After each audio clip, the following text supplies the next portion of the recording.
time grief would go, gotta learn to let it go. Welcome to Wake the F Up podcast, where we talk about living consciously and helping people uncover their essential selves so that they can stop sleepwalking through life.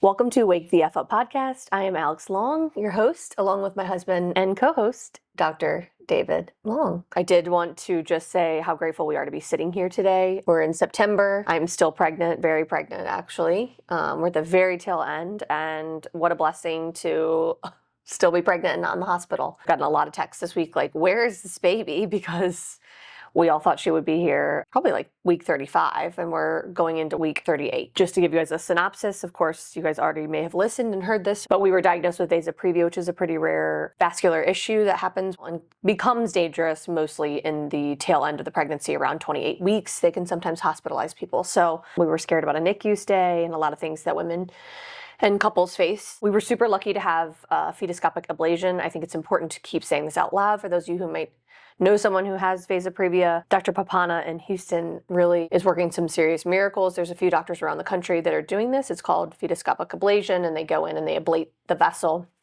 and can eradicate the risk of delivery being so scary. So, and it wasn't that bad either. It was doable. I mean, but I think it took me about a week or so to get back on my feet. So since then, we have been on a transitional journey, I would say. One of the biggest fears about me going in the hospital was, of course, the PTSD I think our families have around loss in hospitals, and just being away from the kids for me in a really crucial time. So how are you feeling? Good. You're feeling good?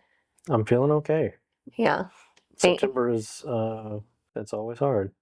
September is challenging. We're coming in today, going to be talking about the anniversary of losing your spouse or your loved one. Do you remember the first year you'd be like, it's month 1, it's month 2, it's month 3, it's month 4. Like you would each month, maybe even each week, like you count. It's definitely a separation in time for so many reasons.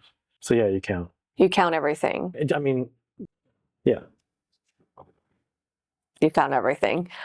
So, and that could be challenging. So if you're new and in your first year of loss and you're like, it's been 6 months, it's 7 months, it's 8 months since the person died, it's the third Thursday, the first coffee, the first Christmas, you count everything. Just had this thought that may be more of a measure of paying attention than before, because being in the now. Yeah, I could never really keep up with that stuff before. Calendars. Well, calendars and just like what goes where on what date, and afterwards I started counting a lot of stuff. Like the day we counted for a long time from the day that we met physically. Remember that? Yeah, we still count. We'd be like, oh, it's been a month. It's been 2 months, and then we would argue, no, it's been 6 weeks as well. No, actually, this is the beginning of the 7th, and we would it was important for us to know where we were in time. That's actually so beautiful. Really, if you think about that, counting seems more important. I guess I don't know. Yeah, so maybe I never thought about that until you just brought that up. Maybe we never stop counting after losing something so significant. There's the count of how far away you go from the trauma. And then there is, for those of you that choose life again, you start to count everything or value time in such a new way. I think that's what David's trying to get at is like, you understand the importance of life and living. Yeah, I mean, before I really felt like a lot of the stuff that we did was stuff to get through. Yeah. Including Thanksgiving and first day of school. You'd be like, this first day of school is important. You take a picture, but really the first day of school is something to get through, right? It's not something you really, you know what I mean? It's just a different way of looking at the same events, really. And it's much more appreciative. Don't know.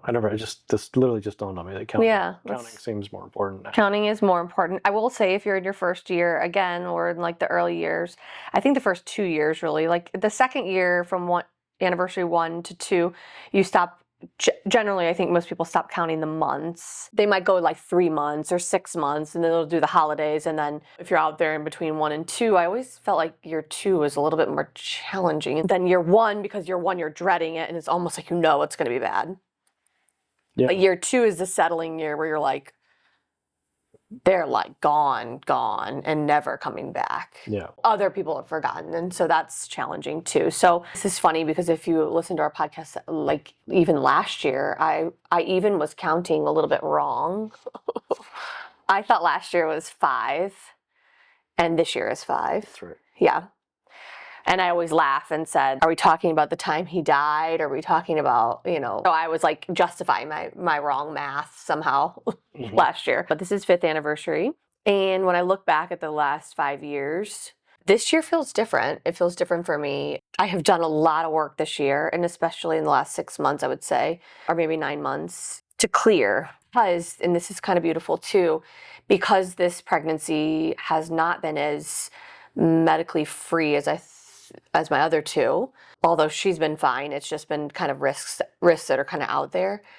It felt like I was having to face a lot of potential medical trauma, and that drew up a lot for me. And within that, I have pulled in our therapeutic army and was clearing with my grief therapist, who honestly treated Carl and I and treated David and I. So like, it's been kind of cool in that way that like she's known me from cancer all the way to like marriage and baby and all this stuff, and then go backwards and really look at the onset of the trauma, medically speaking. So the hospital trauma for me was really, really significant. There's parts and pieces to your grieving path that anniversaries will pull or other life events will pull that you almost don't necessarily focus on a day-to-day. Anniversaries can be like that because you're not thinking about the heaviness every day the further out you get. But it's been a blessing because I feel like I've really dug in.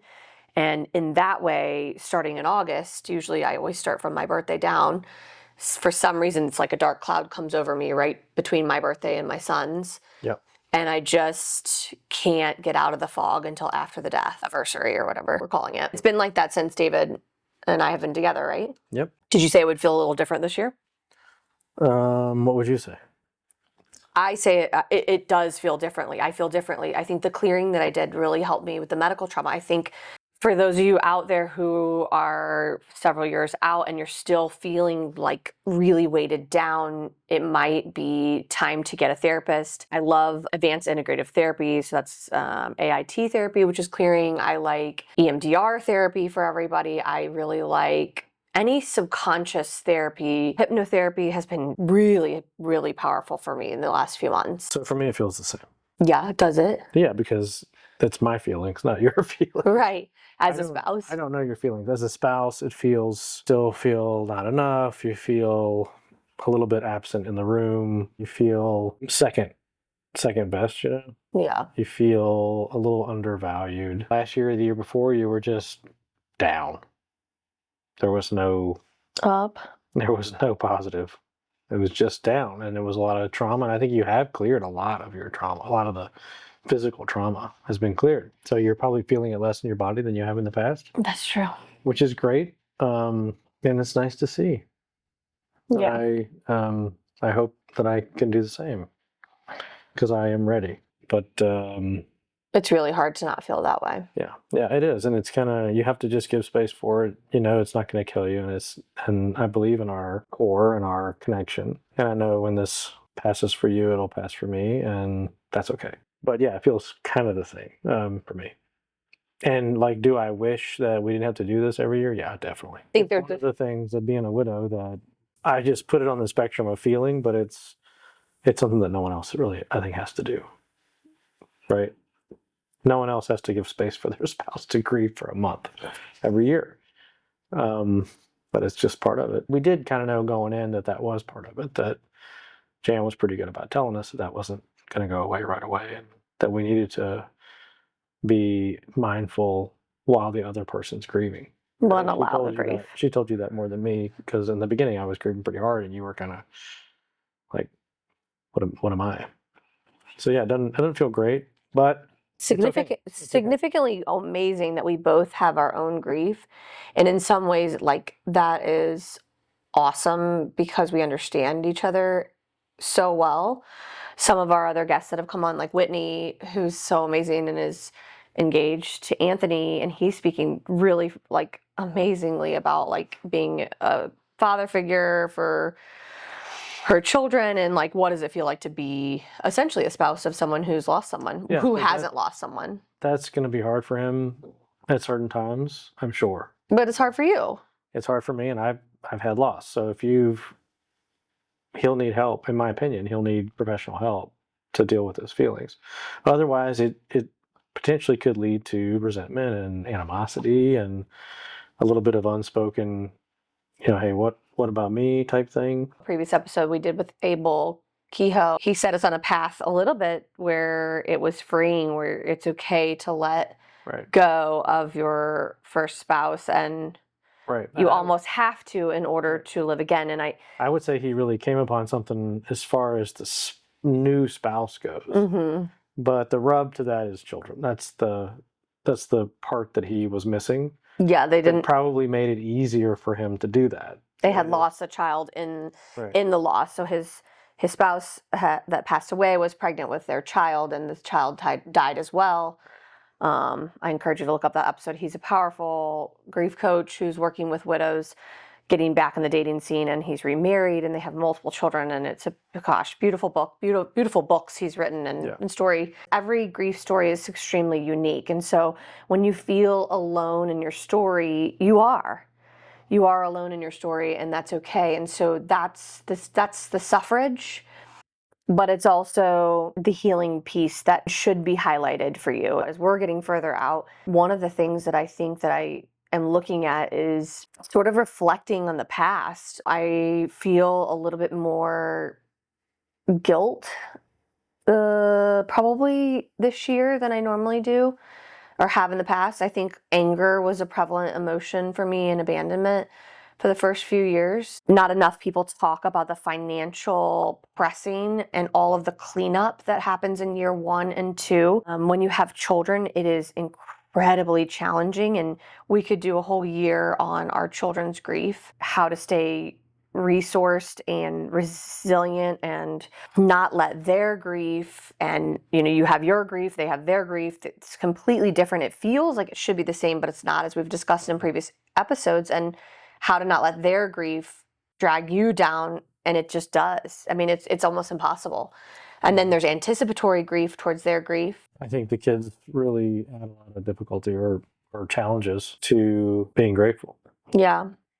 Oh, I had an interesting guilt, and it's not even really guilt as much as it is clarity and understanding. When you're grieving in the early years, you have to process the anger. You almost have to do the bartering. I mean, I actually think the steps and stages are really all accurate. Sometimes they go out of order, but you do feel all these like harsh emotions.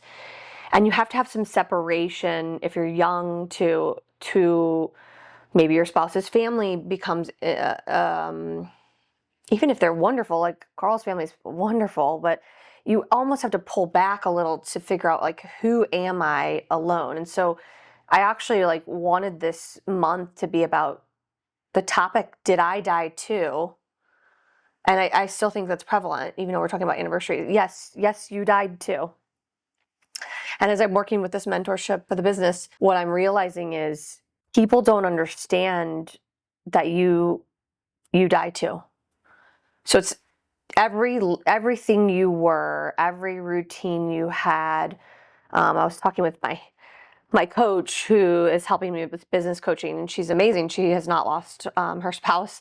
And while we were going through this exercise to dive into niching down and talking about what is it that I really want to help people with. And I've been semi-avoiding just grief because that's not really what I want to focus on per se. It's the shattering in the grief and how loving yourself and love actually can help you return to your authentic self, but also completely heal you. So it's like post-traumatic growth, how to help people get to that space, which if you don't know what post-traumatic growth is, that's essentially it's not just resiliency, it's actually your entire outlook because of this heavy trauma has changed. And David is at a wonderful example of post-traumatic growth. It's everything changed for you because of this trauma. and you'll never look at the world the same again. And I mean, it seems so basic. It almost feels like a neurochemical change, honestly. yeah, and It does it feel is. like a physiological change. And it is. And in a lot of ways, my body feels different. I mean, there's a lot of, like, your eyes work different, and your body works different, and your You see the world differently. everything's totally different, which is not all good, because a lot of the things that were in your life before are still there, and so you have to come to peace with dealing with your parents and your family and your friends and stuff through a completely new lens. Right, they see you as your old self. Yeah.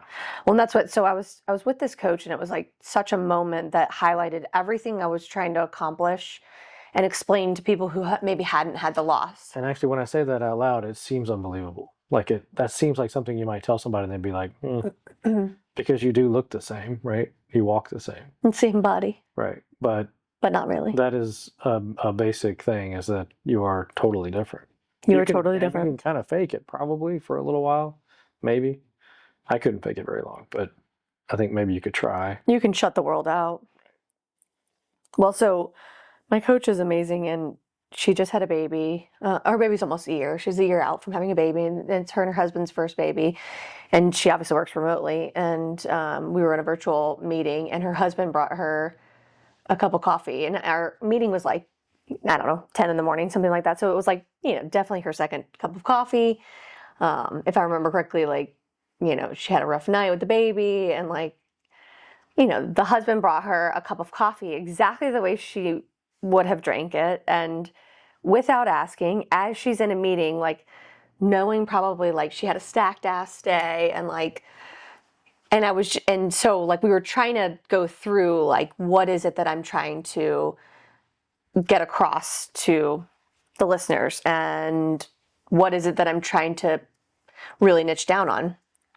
And I got choked up with her coffee, and she was like, "You okay?" And I was like, what just happened to you is exactly what I would like to translate to the world, especially to the world who's not been through a significant loss, so that they can understand the fragility of love and loss in life. That cup of coffee that he brought her represents all of the unspoken things, energy, activities, and love that a relationship encompasses without words. It is the dance, the silent dance that we do with our partnerships without thinking. It becomes autopilot. And it doesn't even feel like love to her. She's probably like, yeah, God damn it, thanks for bringing me a cup of coffee as you snored all night because I breastfed the baby all night. Like, in some ways we can even get, where you take things for granted, and we all do that, and that's okay, because the love is so present that it's there all the time that we then take life for granted, and that's actually like semi-comforting if you think about that, how stable it can be that we can take things for granted. Mm-hmm. And I told her, I said, how many people in your world know exactly how you love your coffee? How many people in the world know what happened to you last night and how much you're struggling? Like, if that was taken from you and your husband happened to pass away an hour from now, you would never have that cup of coffee in the same way with the same person again. And so that's the messaging when I think about this anniversary. That's the loss we carry, and it's in every single thing. The way you take a shower and can scream to bring me a towel. The way you sigh and roll your eyes and pick up dirty underwear. The notes you leave on grocery lists. Carl used to sing in the shower every morning. He had a horribly off-key voice. Anyone who loved and knew him knew that his mom always told him he loved to sing, but he had a terrible voice. He couldn't stay in range. His brother has a beautiful voice, and it was always a sore subject. Like, his mom would be like, Jonathan, your voice is so beautiful. And Carl, you sure love to sing, or something like that. So, but he would sing every morning in the shower. And so, like, that would you wouldn't be in our house without hearing him happily going about his morning. I made the coffee every morning, and I remember my clients who may still listen to these episodes, I don't know, years and years and years, my clients knew that coffee represents to me life. It really does. It's ridiculous, I know. But even back then, before I knew you, before I loved coffee. People would bring me coffee all the time. They just knew it was like some sort of like a love language. Like at the time, I think when you're in the healthcare industry, coffee represents like something you pass to someone to get through something difficult. When I was working in the Pilates industry, it was like a love language. My clients would bring me a coffee midday knowing I had a long day, and I was like, working through a schedule and probably didn't have time to eat. When in our marriage, I would make coffee every morning, and it was just ceremonially like how I started the day. I remember the smells, and Carl was a chef, a high-level chef, and he loved all things food, but coffee was not a thing he really dove into.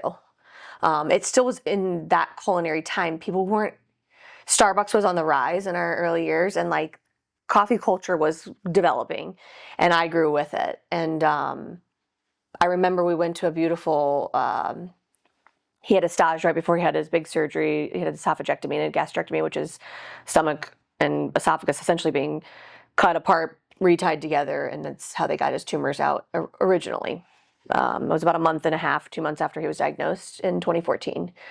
And we went to Alinea and had this beautiful dinner. I got a stage for him under Grant Atkinson. If you've studied his book, My Life on the Line, is fantastic. And he had tongue and mouth cancer, almost died, lost his ability to taste. He's one of the world's best chefs. He's amazing. Major gastronomy. He's in Chicago.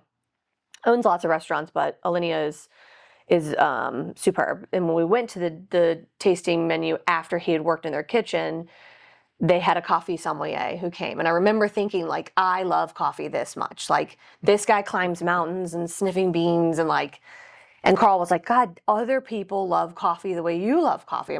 He was like, I never thought about it from a culinary perspective. Well, back years later, when he started opening his own restaurants, we got very much into choosing the coffee. And even like Commander's Palace, where he was the helm working on like side with Tori McPhail and all the team there, they got really into coffee. And so as you know now, coffee is like a huge thing. So when he died, it wasn't that my love for coffee went away, but it was that I had no one who knew I loved coffee. And then you make coffee, there's like no one to have coffee with. Your kids aren't going to have coffee. And I remember when we were dating, like, you didn't like coffee, and I was like, this is probably not going to work for me. Hated coffee. Hated coffee. Yep. Hated coffee. And so Still really don't like drip coffee. Well, you've actually helped me elevate my coffee in like even a higher level. So I'll drink it, but it's not. I don't care for it too much. I love beautiful coffee. If someone else had made me a latte back in the day, I would have loved that, obviously. But I actually was like, in my station was doing drip coffees at high levels and like French presses, and it was still even like there still wasn't even like the slow drips and all the stuff we're doing now. So when I met David, he had a espresso maker in his house, and I was like, I'm determined to figure this out. Yeah. I just kind of dove into it, and crazy enough, right? This coffee machine was Betsy's. Yeah. She bought it for, you said, a party? Never used it. I use it maybe once or twice to make a dessert or something. So typical, like we do that all the time. Just sat on the shelf. I think she just liked the idea of having an espresso machine on the shelf countertop. Well, and if somebody wanted one, it's like kind of cool to have one. Well, I mean, I hope nobody ever asked for one because I really didn't know how to make one. I didn't either, actually. So yeah, I started using it because I had it, and it was fun. I enjoyed it. And once I was making you lattes to start. And this is very much our marriage and David. So anyone who knows him knows he's a serial hobbyist. When he does something, he goes 110%, and he avidly researches, finds out every bit of the science behind it. He knows every bit of the engineering. He will take down a machine to the parts.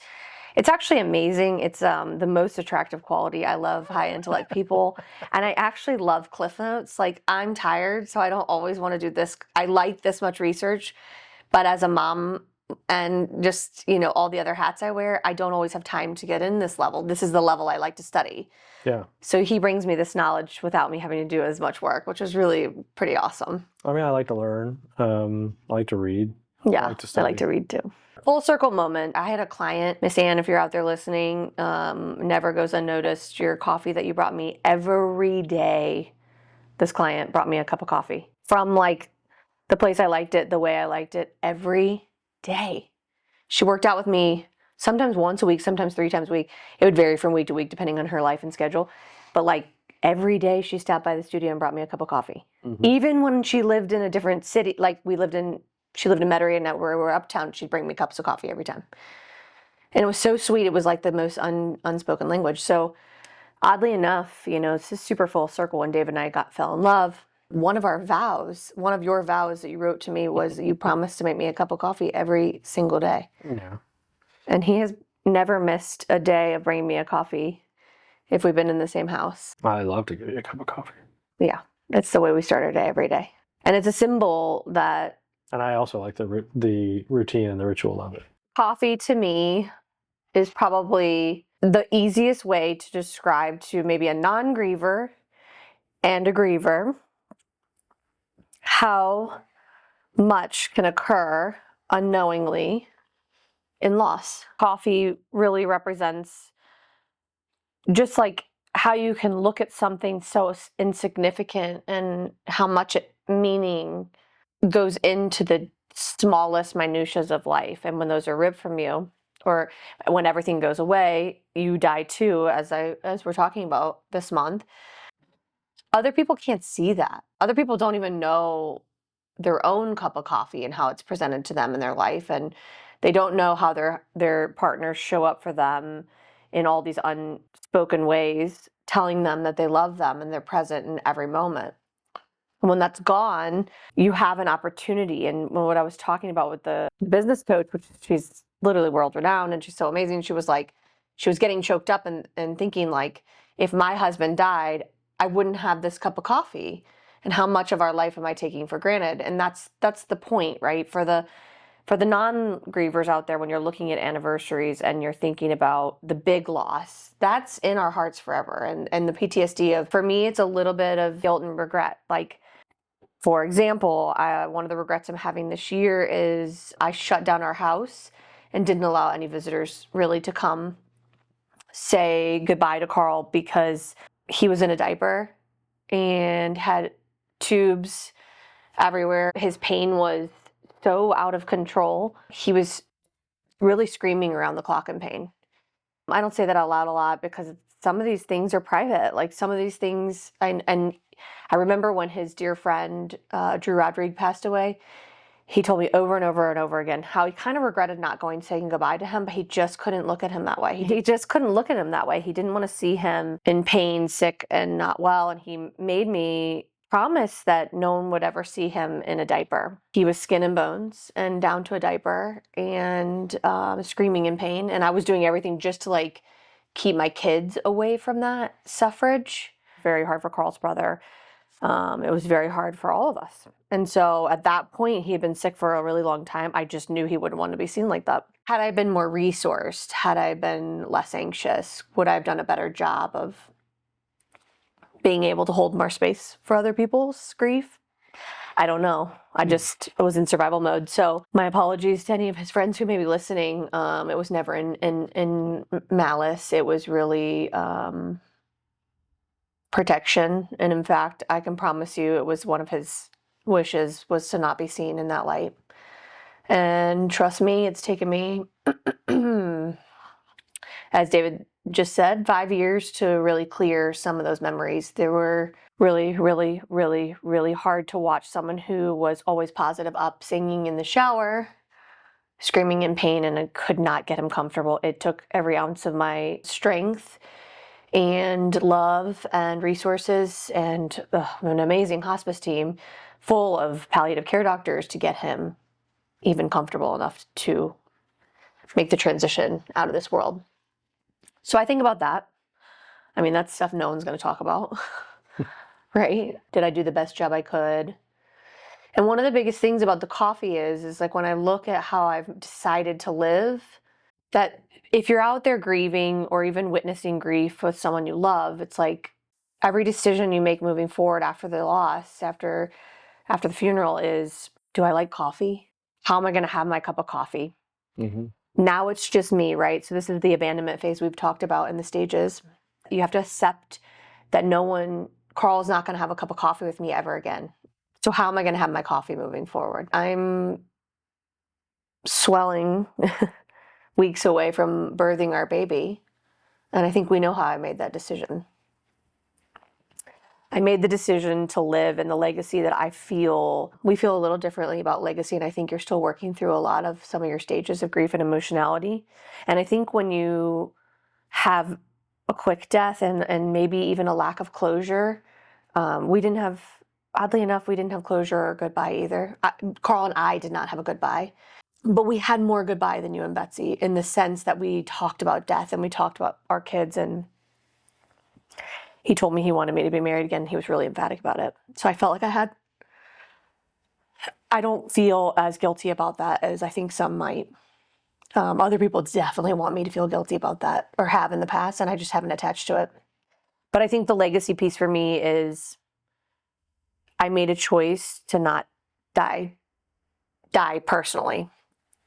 But I also made a choice to rebirth and go back to who I was authentically. And I think what I've come to this year that's making me feel a little bit more at peace, I'll never be able to erase the pain he felt, and I'll never be settled and okay with how much he had to suffer. He's the father of my children, and without his love, I don't think I would be who I am today. He created a home and a sense of stability and love in me, in myself, that I had never gotten in my life prior to meeting him. And he had a confidence and a belief in me that I sure didn't have in myself. I had a lot of self-work to do. There was a lot of work to be done in our marriage, and we both were high achievers, and I think we helped each other in that way. But I also think there was a lot of sleepwalking too, in that, like, we laterally held hands and decided to accomplish things. And after he died, I really took a look at that and realized I could do better for both of us. I could do better for our kids. When I decided to choose to live, I don't really know when that was. I mean, it feels like almost like when I decided to choose you, peace came upon me, and then like I needed more of it. And it was shockingly like falling in love with you and healing and loving myself all simultaneously happened. It wasn't necessarily conscious. I think it was that I had to ask myself on repeat over and over again, what is it that I want? And it started with that cup of coffee. Like, how was I going to drink my coffee? How was I going to move forward with our house? How was I going to take care of myself and my business? How was I going to stop suffering? How was I going to mother? How was I going to let the world tell me, or no longer tell me who we are? I didn't want to be defined anymore by what other people needed us to be. The last 5 years have actually probably looked extremely selfish, and I'm super grateful for the self-awareness and the ability to not allow other people to make me feel that I'm selfish, because I'm not. It was self-healing, and it was taking that post-traumatic growth phase, or work towards post-traumatic growth, and really allowing myself to say, I'm going to choose to learn how to love coffee in my own way. And I'm going to choose love. And I'm going to allow myself to be seen by someone that I love fully. And not everybody chooses that, but I felt like whatever I was going to do moving forward, I wasn't going to be able to people please anymore. And I was going to take the mistakes that I knew Carl and I had made, and I was going to make them better. I've often thought about how that looks selfish. Yeah. So And selfish, I'm sure. come to identify that sentiment as unhealthy. Whenever anybody makes me feel or wants me to feel, or I even have an inkling of feeling that me choosing me, or laying boundaries, or making my own life decisions, if that to someone else is selfish, That person isn't. yeah, they're just not a healthy person. And I actually thought the same thing. For a long time, I thought that people that chose that kind of stuff, well, they don't know what it means to be in a marriage, or they don't know what it means to be, you know what I mean? retrospectively, that was me justifying letting other people make decisions for me via codependency. Yeah. And now, which actually has allowed me to be more accepting of people's individual decisions. When people decide to be different or do their own thing, even I may not agree with it, it's still okay. That's been a huge change in me. I would have definitely judged that before. That's a part of the growth. And so everything has died. And so you cannot go back. You won't be able to. They're not there. None of those patterns, the shower, the way you make your bed, the way you sleep at night, the way you drink your coffee, the way you drive to work, if your partner filled your gas up, if they paid the bills, everything you've ever done is gone.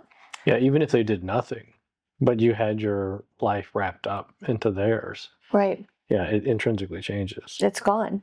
And particularly if you're codependent or not super healthy.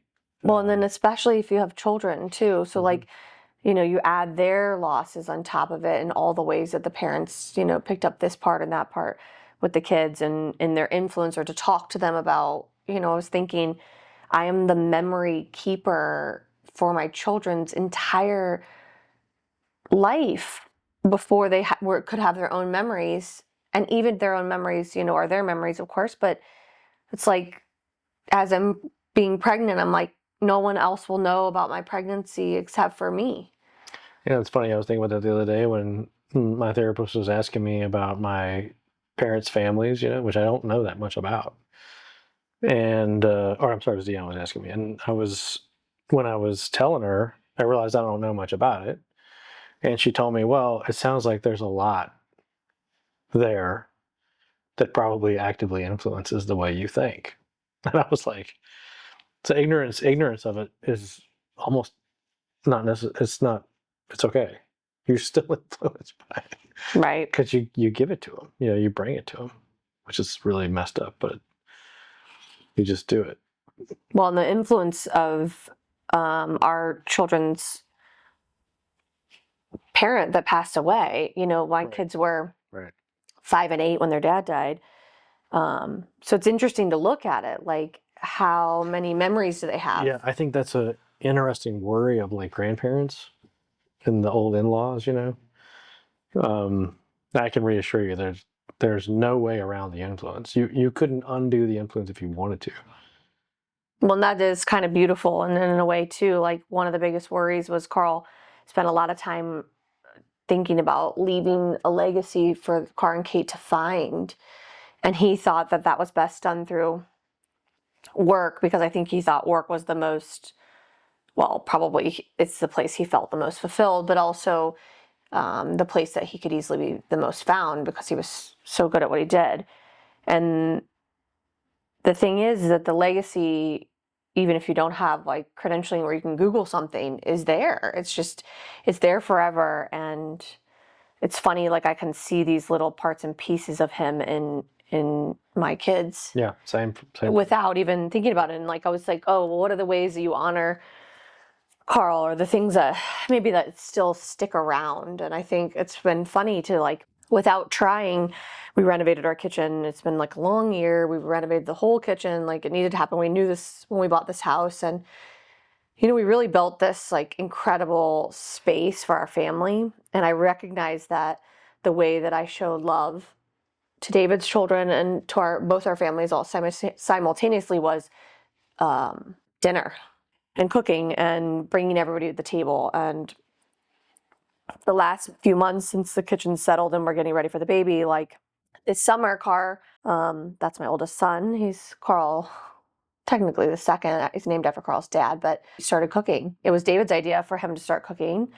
And he started cooking and got paid to do dinner because we were worried I was going to be in the hospital and we would need a little extra hands helping with cooking. So he cooked many of the nights, if not like lots of the nights, these avant-garde dinners. And I mean, the child could not help himself but to make mayonnaise from scratch, and would be frustrated with himself if he wasn't making his own buns for whatever sandwich he was making, or pasta from scratch was like one of the first recipes he did, which I can count on one hand the number of times his dad made pasta from scratch, and he owned 2 restaurants. It was interesting just to see his nature and the pressure he put on himself and some of these little idiosyncrasies, and even the way that he got into certain styles of food was a lot like his dad. He's very into the sauces, and sandwiches was definitely like a thing his dad was drawn to as well. I think something about simplicity of like something that's kind of down to earth and easy, but to make it beautiful and make it meaningful. And no, that's fun. New Orleanians love to feed people, and they love to feed people like in a non-stuffy way. That was always like a thing. So he was always trying to find this like high level Michelin star thought and put it into something that's everyday. And it was your influence that got him cooking. And then David doesn't cook at all, or he used to not cook at all. And then all of a sudden, like this catalyst of us creating this home and this togetherness and the beauty of us, like just getting messy in the kitchen, and that love that we've created has then like these old parts that have rolled into you, that then your influence rolls back in a different way because you're different than Carl. And then now you've started to cook, and like now David's making homemade sourdough bread. And I mean, today he made like literally a blueberry muffin with a sugar top out of the sourdough starter that like is better than any muffin I've ever tasted in my life. And he got Carr through the first week of his homemade pasta that he was trying to quit and really frustrated. And it was just like, he helped him get through the parts and pieces that I know his dad struggled with, which were perfectionism, that I think he pushed down deep inside of himself, and that the woo-woo in me always thinks those are the parts that made him kind of sick and not deal with his stuff. And it was just so beautiful to like see how these influences and legacies, they will never go away. It's the DNA that created this person, and they're forever alive inside my children. And that's why sometimes I think when David gets frustrated and he's still working through stuff, like I so understand anyone's journey. Like some of us need to shout from a mountaintop, but I want you to remember at home, if you don't have the energy to do legacy, there's no need. It's inside of you forever. This grief will never go away. And I don't mean that in a negative way. I mean that it will evolve and shape and change into something different. And the further out I get, the more I'm reflecting on things I could have done better, which might surface a little bit like grief, like regret and some guilt. But the evolution of who I want to be today is more thoughtful, because I've grown so much because of this death. And I feel really grateful. The purpose of marrying Carl was to have our children, to raise our children. I know that my purpose was to walk him to death. That doesn't mean he should have died, right? Like, I don't even know how to like chew that down. Like when people are like, well, at least this and, whatever. Like, he shouldn't have died. He shouldn't have had cancer. It sucks. But at the same time, he did. And I don't know how that happens, like whether the choices we make us ill. I kind of believe that to some degree. Or it could just be some bad shit that happens, like what happened to Betsy. You just don't know. But at the same time, I do know that I did my best in that walk. And I do know that there's parts that I could have done a lot better. And I am aware that like I have taken the now, and I appreciate every cup of coffee, and I appreciate the choice to get to live. And I know that I'm alive and he's not, and that is something I don't take for granted, because he didn't get a choice in that. And I know that I will take every day and honor it. And I know that this baby represents everything. We roll over every day and we hug every morning. And David tells me every morning how much he loves waking up with me. Which I do. And every day in my heart, there's probably not a day that goes by where I don't think about why I love the way I do. And I know it's because of watching Carl die. And I know that I get the chance to do something so unique, which is completely go back to the authentic person that I am deep inside of myself, that I was way too scared to be fully transparent in front of him for fear that he wouldn't love me if I showed all that. Yeah. And I get to give you that part of myself. And for me, sometimes it's for us, it is always for us. No, I think that's a really interesting part of grief, is that once you see, you can't stop seeing, and you just keep looking. And then when you keep looking, you start seeing other things, and then when you see other things, it leads to other things, and then it's just a journey that I was never on before, and I didn't start really until she died. Why? And that seems to be common. It does. I don't think we're unique To in a that. lot of people that have lost, and it has changed their fiber, and a lot of that change is self-love and self-care. So take time for yourself if you're in an anniversary time, if you're in even the countdowns of the months to year one. Remember that you are alone, and when you feel alone, it's because you are, because no one in the world will understand what you've been through. Yeah. They can't. And even if you tried to explain it all, even to you, like I tell you everything, and I feel like you know the heaviness that's been weighing in my body and in my mind and in my heart for the amount of suffering and pain that were witnessed in our home for years.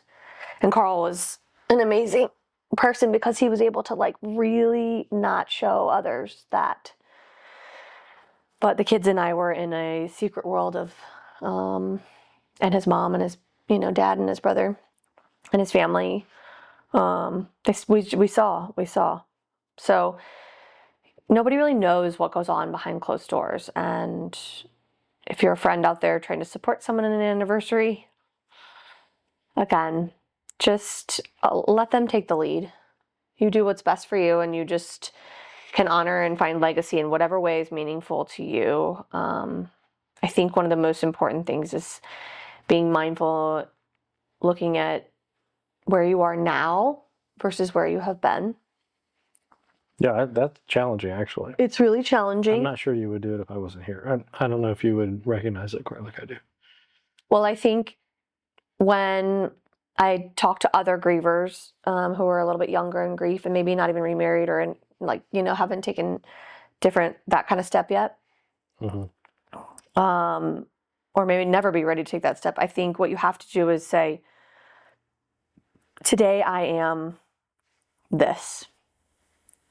When I look back, I never thought I would be here, because you often say, like, I'll never love again. I'll never move out of this house. I'll never be able to get out of bed. I'll never be able to, it's hard to even put your pants on in the beginning, and figure out why you're even doing anything. And then you do, right? Like, you can't imagine yourself healing, and you're healing in small ways every minute that you make the decision on how to drink your coffee kind of vibes. So the decisions that you make for yourself on how to love yourself and how to rebuild your life yourself are building of trust, as we talk about, and building of this small new life of self-love. And when you take care of yourself and you push out the noise, because no one else can tell you how to have your coffee or how to rebuild your life after this, because they don't know. Yeah.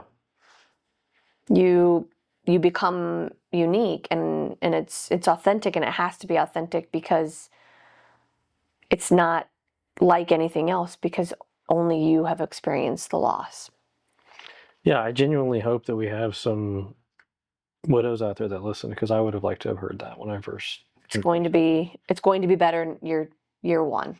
It's going to be better year two. That's a lot better. A lot of people told me it just takes time, which is a complete simplification. It does take time, but it takes a lot of work as well, and a lot of introspection and therapy and will to live, and all that requires a lot of energy that you really don't feel like you have. Remember to get some resources. We always encourage a grief therapist. I find the further out you get, the more that you stabilize and integrate the loss. So the more you accept the loss and maybe even get into places like anger and bartering, and you can kind of feel yourself like working those, like, I'm mad that you left me. If I'd only done this, if I would have done this, it would have been better. And I think it's important to note that the middle stages are particularly difficult for the onlookers. Yeah, the beginning, they know how to help. They give you a pass. They let you be in the fetal position, and kind of where we are now is a little more comfortable for them because we're happy and we've chosen life. The middle part is really, really hard for people to watch. And they don't understand the anger. They don't understand the bartering. They don't understand the resentment. Yeah. The kind of negative feelings that you feel, they think, a lot of people think, are just inappropriate. Mm-hmm. But they're very natural, and they're probably unavoidable. Definitely unavoidable. If you think you're going to escape losing your spouse or partner without being angry, you're not. Yeah, and You're not. particularly for the in-laws and the relatives, it's hard for them to hear that you're really angry.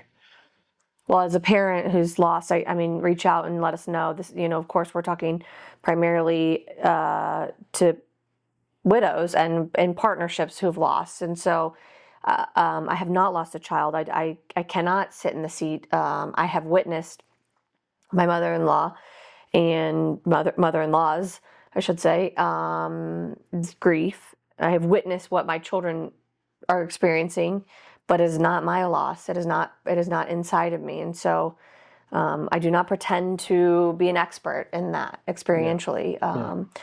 And so it is different, but I would like to say that I'm sure that mothers who've lost their child or fathers who've lost a child are angry. Yeah. It's just, are they angry at their child? I don't know. Maybe.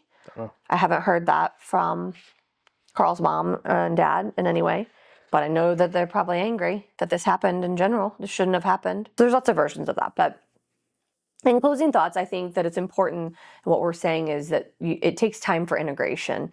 Integration is a piece of healing that we don't talk about a lot. So how do we assimilate into life 5 years down the road that in some ways my life looks completely different? You're looking at me and I'm walking down the street and I don't look like a widow. What does a widow look like to you? There's no answer to that, or a widower, because it's inside of you. It's imprinted in your DNA. It's forever a part of your story, and the integration piece is, how do I digest it? How does it become a part of me? I had a beautiful Reiki specialist who worked with Carl and I in the past who talked about grief being, it's like a blender. You've got to literally grind it down. It's so big and thick and chunky in the beginning, and then as you process out, you're just continuing to grind down the heaviness of all these weighted chunks of emotionality, and then eventually it becomes like a smoothie, it's all integrated into the inside of who you are. And I would say year 5, that is true. This loss is integrated into every part of the fabric of our family, and now almost like our losses together simultaneously sometimes weave in and out, and they're separate but together. And as you witness, the influence of one may hit the lack of influence of another, and the shortcomings and the oversights and the undersights and all these different parts and pieces of what they lost and what they've gained is all kind of just floating around or blending around, and it's really beautiful, and it's really hard. It's still really sad, and it's the heaviness is in my body still. Being pregnant is so magical, but I've been having a lot of tears. I've been having just a lot of random tears, and I know now that it's okay to feel it. And even though I know when I'm on the other side of it and it's your loss week or your anniversary, I know that you feel secondary, and I know that feeling. We actually experienced that in drop-offs at college. We drove home after dropping Jack off, and I could feel the heaviness just come over David and there is that vibe, if they could be here to see, they should see how good they're doing. They should see how beautiful it is. They should see how awesome. I mean, Jack is doing so awesome. I know Betsy would be so happy. Yeah. And then I feel in the seat like I'm the one he calls to, help me buy this and what end table, and sends me pics of his bed and the checking in on things and the puppies and all the things. Yeah. But she is his mother. She created him. He grew under her heart for 9 months. Yeah. And no one in the world can replace her. And that's the integration piece of it all. It's like you won't replace a person ever. They're always going to be there, and their loss is always felt by us. And your work is to know that choice love, like we've built, will have moments where the loss can make you feel succumb, secondary, not enough, heavy, and we just have to feel it. We have to hold each other through it. David often just holds me when I cry. And he's really generous and knows that Carl was an amazing human. He had a beautiful heart. Yeah, I think that's a good place to wrap this up. Yep. And so if you're at home, I just want to have you know that you're able to share this with a friend who's maybe in loss, and reach out and let us know like where you are in your grief journey. Let us know what you're doing on anniversaries. The anniversaries hasn't passed yet. What's upcoming for us. And, I always am trying to think about like what it's going to be like for the kids. Do they remember? My kids were so little, like, do they remember dates? But you can see it. It's funny, even without them maybe knowing the date, the heaviness starts to ascend. And so that'll be happening to us in the next few days. So let us know how do you handle that? And do you address it? Do you, For us, I think we'll be cooking. Yeah. And we'll be loving each other, and we'll be probably having a baby. Yeah, hopefully. And all of those things to me represent old, new, and integration. So thank you so much. Like and subscribe. And all my grievers out there, take it easy on yourself and allow yourself to feel. And just know that it won't always look like it does today. Each day, even if it doesn't feel like there's change. And you have the opportunity to choose how you're going to drink your cup of coffee, and if you like coffee, and who you're going to have your coffee with, and how you're going to take your coffee. And your entire life is yours to choose. So don't take it lightly, because we only get one pass through this world that we know of. And when you've lost someone that's significant to you that didn't get that choice, I think the real opportunity for us is to honor our life and not take it for granted, because it is of value. Yeah. Thank you so much for joining us. See you next time. If you enjoyed this episode of Wake the F Up, please like and subscribe wherever you get your podcasts. Join the Wake community by downloading our app. Just search for The Wake Wellness in the Apple or Android App Store. And follow us on Instagram at The Wake Wellness. Thanks for listening.